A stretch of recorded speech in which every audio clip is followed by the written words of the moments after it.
दोस्तों आप सभी का बहुत बहुत स्वागत है हमारे चैनल में। इस वीडियो के अंदर अभी हम लोग लूसेंट सामान्य ज्ञान इससे रिलेटेड जो है इम्पोर्टेंट 45 प्लस क्वेश्चन जो है इस वीडियो में देखने वाले हैं, जो कि आपके आने वाले एग्जाम से railway group D, SSC, UP police, लेखपाल और आने वाले सभी प्रतियोगिता परीक्षा के लिए काफ़ी इम्पोर्टेंट है। तो दोस्तों आप इस वीडियो को बहुत ध्यान से लास्ट तक देखिए। चैनल पर नया है तो चैनल को सब्सक्राइब कर बेल आइकन यानी जो घंटी का निशान है इसे ज़रूर सेंड कर दें, ठीक है। और ये टोटल जो 45 प्लस क्वेश्चन है, आप इनमें से कितने क्वेश्चन जो है सही कर पाते हैं, अपना स्कोर जो है कमेंट बॉक्स में ज़रूर बताएं। तो चलिए शुरू करते हैं। देखिए यहाँ पर हमारा पहला क्वेश्चन दिया गया है, लॉर्ड कॉर्नवालिस की कब्र कहाँ स्थित है। देखिए ये वेरी इंपॉर्टेंट क्वेश्चन है, बहुत बार ये क्वेश्चन जो है एग्जाम में पूछा गया है।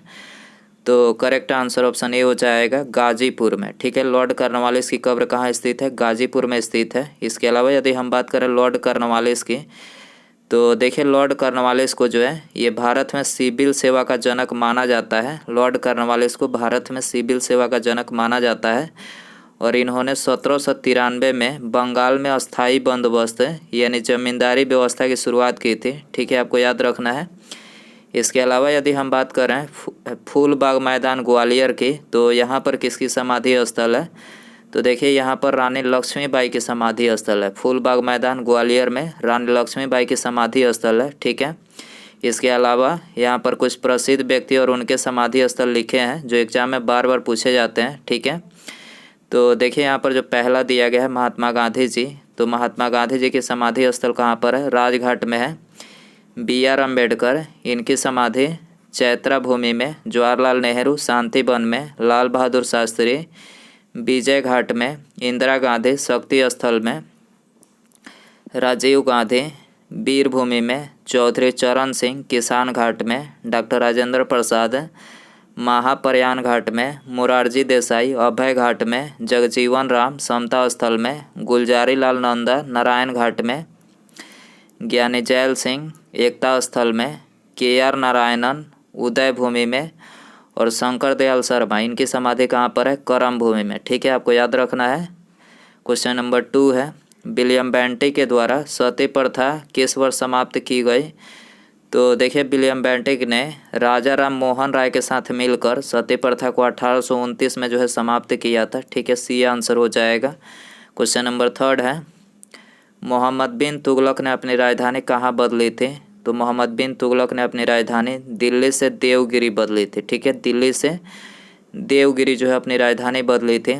बात करें मोहम्मद बिन तुगलक की, तो देखिए सन की बादशाह के नाम से किसे जाना जाता है, तो ये मोहम्मद बिन तुगलक को एग्जाम में पूछा जाएगा कि सन की बादशाह किसे बोला जाता है, तो मोहम्मद बिन तुगलक को बोला जाता है। मोहम्मद बिन तुगलक कब दिल्ली की गद्दी पर बैठा, 1325 में, याद रखना है आपको, 1325 में जो है मोहम्मद बिन तुगलक दिल्ली की गद्दी पर बैठा। इसकी मृत्यु के बाद जो है फिरोज शाह तुगलक 1351 में जो है गद्दी पर बैठा, ठीक है। मोहम्मद बिन तुगलक की मृत्यु के बाद गद्दी पर कौन बैठा, फिरोज शाह तुगलक 1351 में, याद रखना है।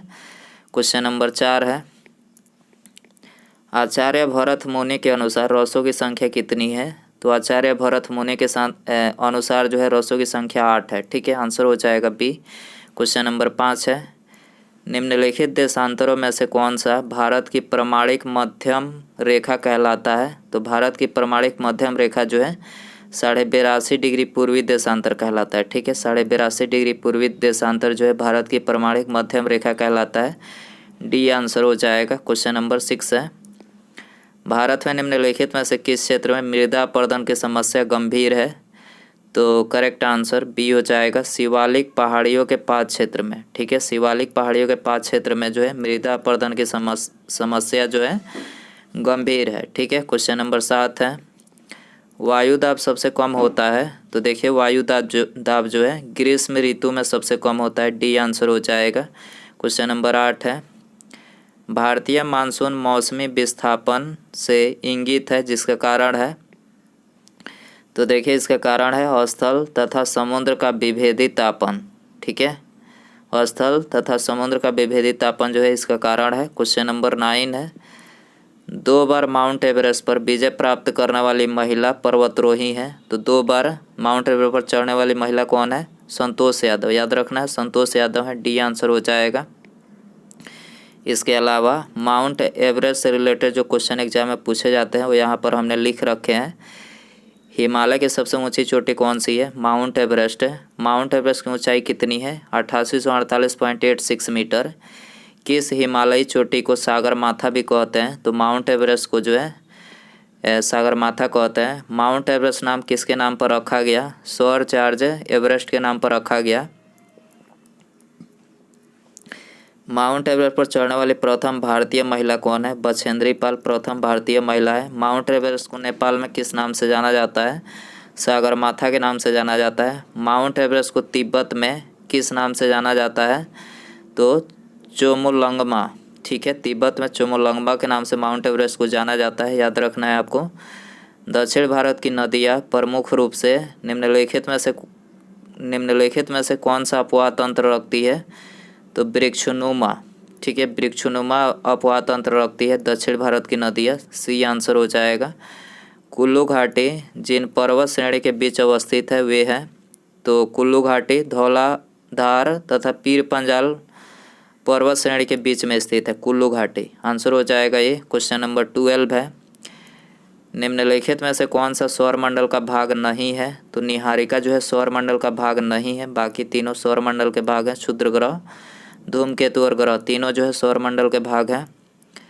साफ रात में मेघीय रातों की अपेक्षा अधिक ठंडी होती है, तो विकिरण के कारण, किसके कारण? विकिरण के कारण जो है साफ रात में मेघीय रातों की अपेक्षा अधिक ठंडी होती है, तो आंसर हो जाएगा बी। क्वेश्चन नंबर 14 है, लोकसभा में राज्यवार सीटों का आवंटन सन 1971 की जनगणना पर आधारित है। यह निर्धारण किस वर्ष तक यथावत रहेगा? तो ये 2026 तक जो है यथावत रहेगा, ठीक है, आंसर हो जाएगा बी। क्वेश्चन नंबर 15 है, निम्नलिखित विवादों में से किसमें सर्वोच्च न्यायालय ने प्रस्तावना को भारतीय संविधान की मौलिक संरचना का भाग स्वीकार किया?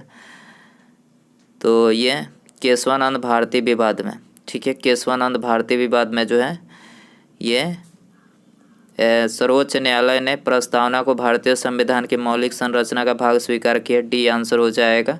क्वेश्चन नंबर 16 है, भारत में संघ राज्यों का प्रशासन किसके द्वारा किया जाता है? भारत में संघ राज्यों का प्रशासन किसके द्वारा किया जाता है? राष्ट्रपति के द्वारा किया जाता है, ये आंसर हो जाएगा। क्वेश्चन नंबर 17 है, वे विषय जिन पर केंद्र व राज्य सरकारें दोनों कानून बना सकती है उल्लेखित है?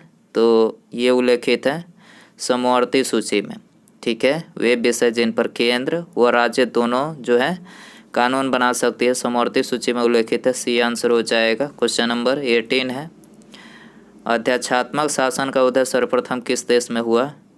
तो सबसे पहले संयुक्त राज्य अमेरिका में हुआ, ठीक है, आंसर हो जाएगा डी। क्वेश्चन नंबर 19 है, रोटी किस गैस के कारण फूलती है? वेरी इंपॉर्टेंट क्वेश्चन, रोटी जो है किस गैस के कारण फूलती है? तो ये कार्बन डाइऑक्साइड गैस के कारण फूलती है, ठीक है, रोटी जो है ये कार्बन डाइऑक्साइड गैस के कारण फूलती है, डी आंसर हो जाएगा। क्वेश्चन नंबर 20 है, किस राजा ने अपनी ही माँ से शादी की थी? किस राजा ने अपनी ही माँ से शादी की थी? तो इस राजा का नाम था ओपेडस। कैसा राजा है भाई जो अपनी ही माँ से शादी कर लिया था?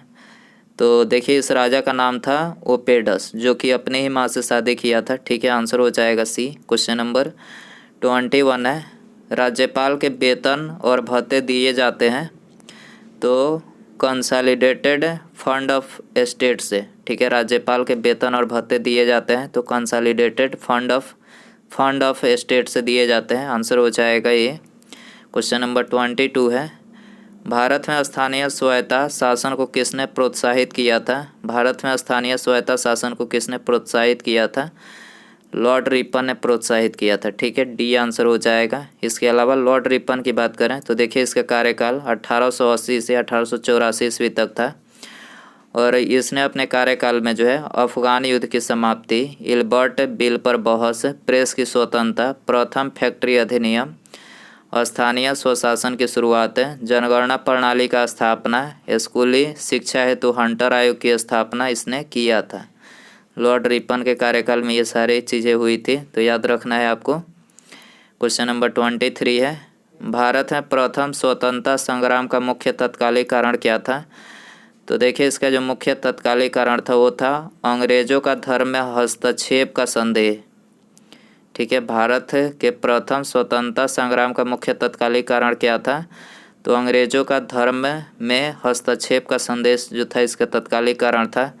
जातक कहानियाँ किस प्राचीन भाषा में रचित है? जातक कहानियाँ किस प्राचीन भाषा में रचित है? पाली भाषा में रचित है। डी आंसर हो जाएगा। मगध का कौन सा सम्राट है अपरोप परशुराम के नाम से जाना जाता है? मगध का कौन सा सम्राट है अपरोप परशुराम के नाम से जाना जाता है? तो ये जाना जाता है महापद्म नंद। ठीक है, महापद्म नंद अपरोप परशुराम के नाम से जाना जाता है। डी आंसर हो जाएगा। क्वेश्चन नंबर 26 है, मौर्य काल में लक्ष्मणाध्यक्ष कौन था? मौर्य काल में लक्ष्मणाध्यक्ष कौन था? टकसाल का प्रभारी कर्मचारी।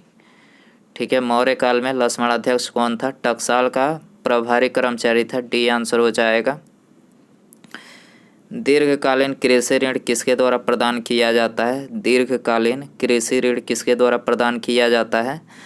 भूमि विकास बैंक के द्वारा। सी आंसर हो जाएगा। क्वेश्चन नंबर 28 है, सार्वजनिक क्षेत्र का तात्पर्य है। सार्वजनिक क्षेत्र का तात्पर्य है वाणिज्य एवं व्यापार पर सरकार का स्वामित्व। वाणिज्य एवं व्यापार पर सरकार का स्वामित्व जो है इसका तात्पर्य है। सी आंसर हो जाएगा। क्वेश्चन नंबर 29 है, प्रिज्म से गुजरने पर प्रकाश का कौन सा रंग सबसे अधिक विचलन दर्शाता है? सबसे अधिक विचलन जो है बैगनी दर्शाता है। ठीक है, सी आंसर हो जाएगा। क्वेश्चन नंबर 30 है, तरंग और कण दोनों की प्रकृति दर्शाने वाले कण कौन है? तरंग और कण दोनों की प्रकृति दर्शाने वाले कण कौन है? तो ये है इलेक्ट्रॉन। ठीक है, आंसर हो जाएगा बी। क्वेश्चन नंबर 31 है, आशा की धातु किसे कहते हैं? Very important question. दोस्तों यदि आपको वीडियो पसंद आ रहा है तो प्लीज़ वीडियो को लाइक ज़रूर कर दें। ठीक है, और अपने दोस्तों में शेयर ज़रूर कर दें। ठीक है, और चैनल पर नया है तो चैनल को सब्सक्राइब करके बेल आइकन यानी जो घंटी का निशान है ज़रूर ऑन कर दें। ठीक है, बेल आइकन ऑन करने से फ़ायदा ये होगा कि जब भी मैं कोई न्यू वीडियो अपलोड करूँगा उसका नोटिफिकेशन जो है आपको सबसे पहले मिल पाएगा। ठीक है, तो सब्सक्राइब करने के बाद बेल आइकन ऑन रखें। तो आशा की धातु किसे कहते हैं? यूरेनियम को। ठीक है, आशा की धातु किसे कहते हैं? यूरेनियम को कहते हैं। ये आंसर हो जाएगा। विट्रियल ऑफ तेल किसे कहा जाता है? विट्रियल का तेल किसे कहा जाता है? विट्रियल का तेल किसे कहा जाता है? सल्फ्यूरिक एसिड को कहा जाता है। डी आंसर हो जाएगा। 33 है, एक कार और भरी हुई एक ट्रक रास्ते पर समान गति से चलते हैं। ट्रक से तुलना की जाए तो कार धारण से करेगी कम गतिज ऊर्जा करेगी। ठीक है, सी आंसर हो जाएगा। निम्नलिखित में से कौन सा युग्म सही सुमेलित नहीं है? तो सही सुमेलित यहाँ पर दूसरा नहीं है। कॉपर का अयस्क सिनेबार नहीं है, बाकी तीनों करेक्ट है। एल्युमिनियम का अयस्क बॉक्साइट है, जिंक का अयस्क कैलामाइन है, आयरन का अयस्क हेमेटाइट है। ठीक है, कॉपर की बात करें तो कॉपर को Cu से सूचित किया जाता है और इसके अयस्क है क्यूपराइट, कॉपर ग्लांस है, कॉपर पायराइट। ठीक है, क्यूपराइट को जो है Cu2 बोलते हैं, इसका सूत्र है कॉपर ग्लांस का Cu2s, कॉपर पायराइट का CuFeS2 जो है इसका सूत्र है, याद रखना है। निम्नलिखित में से कौन आउटपुट डिवाइस नहीं है? तो टच स्क्रीन जो है आउटपुट डिवाइस नहीं है। मॉनिटर, प्रिंटर, प्लाटर तीनों जो है ये तीनों जो है आउटपुट डिवाइस है, याद रखना है। विटामिन सी का रासायनिक नाम है, तो विटामिन सी का रासायनिक नाम है स्कर्बिक अम्ल, याद रखना है। स्कर्बिक अम्ल विटामिन सी का रासायनिक नाम है। ये हो जाएगा। गैसीय स्थिति में पाया जाने वाला हार्मोन कौन है? गैसीय स्थिति में पाया जाने वाला हार्मोन कौन है? एथिलीन है। ठीक है, बी आंसर हो जाएगा। मानव शरीर की धीमी वृद्धि किस कमी के कारण होती है? मानव शरीर की धीमी वृद्धि किस कमी के कारण होती है? प्रोटीन की कमी के कारण होती है। सी आंसर हो जाएगा। क्वेश्चन नंबर 39 है, नदी के प्रवाह को मापने के लिए किसका उपयोग होता है? नदी के प्रवाह को मापने के लिए किसका उपयोग होता है? तो ये क्यूसेक का उपयोग होता है। ठीक है, बी आंसर हो जाएगा। क्वेश्चन नंबर 40 है, विद्युत केतली में पानी गर्म होता है। विद्युत केतली में पानी गर्म होता है, संवहन के कारण गर्म होता है। बी आंसर हो जाएगा। 41 है, हिंदू वे ऑफ लाइफ किसकी रचना है? हिंदू वे ऑफ लाइफ किसकी रचना है? राधा कृष्णन की रचना है। ठीक है, Hindu way of life Radha Krishnan की रचना है। भारतीय लाख अनुसंधान संस्थान कहाँ स्थित है? भारतीय लाख अनुसंधान संस्थान कहाँ स्थित है? रांची नामकुम में स्थित है। ठीक है, रांची नामकुम में स्थित है। डी आंसर हो जाएगा। सर्वाधिक सीमा वाला देश कौन है? देखिए वेरी इंपॉर्टेंट क्वेश्चन है, याद रखना है आपको। सर्वाधिक सीमा वाला देश कौन है? चाइना है। ठीक है, चाइना की बात करें तो चाइना की सीमा जो है 14 देशों से लगती है।